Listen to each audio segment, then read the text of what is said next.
Hey guys, good evening everyone. So this time, what time is it now? So it's already ah, I can imagine.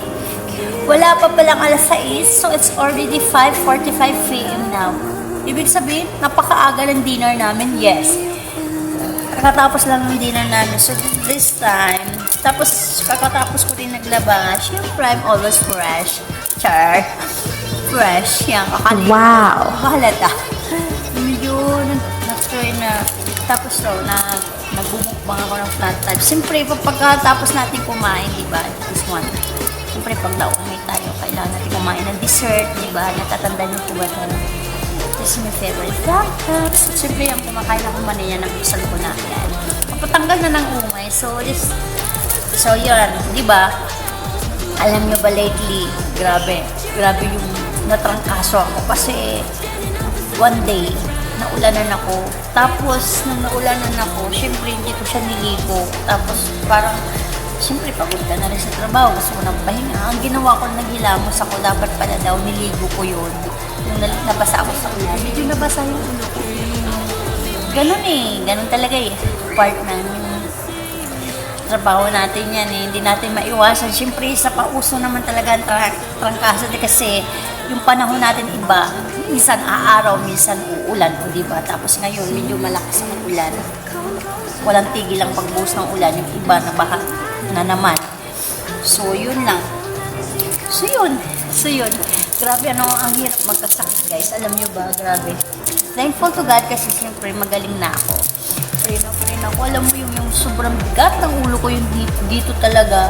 Tapos kahit uminom na ako ng 2 beses ng Biogesic, hindi pa rin natatanggal yung ulo. Hindi sa pagsisilpon-silpon lang kasi sabi ni kuya, ano daw yung sipon daw yun na paano na. Buti ka mo na agapan ko ng gamot yung kasi nireseta sa akin ng doktor kasi matindi talaga kubo ko pag ako inubo. Niresitahan na lang po ako ng doktor. Yun. Kaya uminom po ako ng tamang gamot. Ano, diba?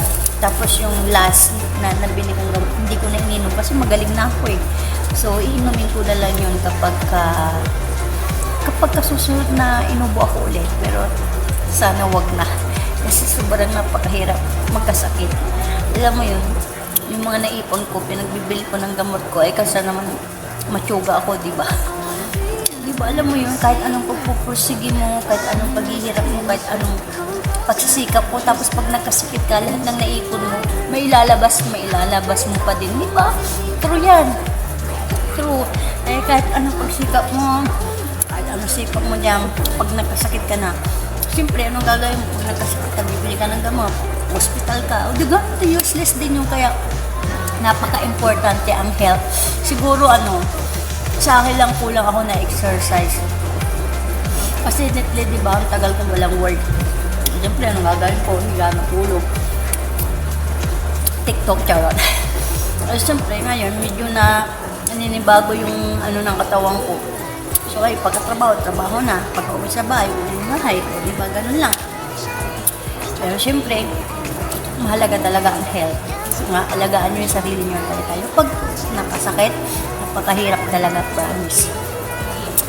So, blessing na po talaga pag yung pangatawan natin yung malakas. So, napaka-importante rin pala ang pag-exercise, guys. Siyempre, pagpapamisan ka. Amin ko kasi minsan, hindi ako mahilig mag-exercise. Siguro yun, kaya tapos yung katawan ko kulang din ako ng mga fruits, mga vegetables, yan. Kailangan din natin kumain para maging healthy. So, yun lang. Numusta ko lang kayo. So, yun. Dahil hindi ako busy ngayon. Kasi pagka nagpapalakas-lakas pa, kasi siyempre nagpapagaling-galing pa. Pero dapat, dahil sa bagyo, wala nang pasok. So, sinasamantala ko habang wala akong pasok. Pinapahinga ko rin yung sarili ko para in the meantime, pag mapapasok na sa work, malakas na ako, diba? See ya! Bye! Love you!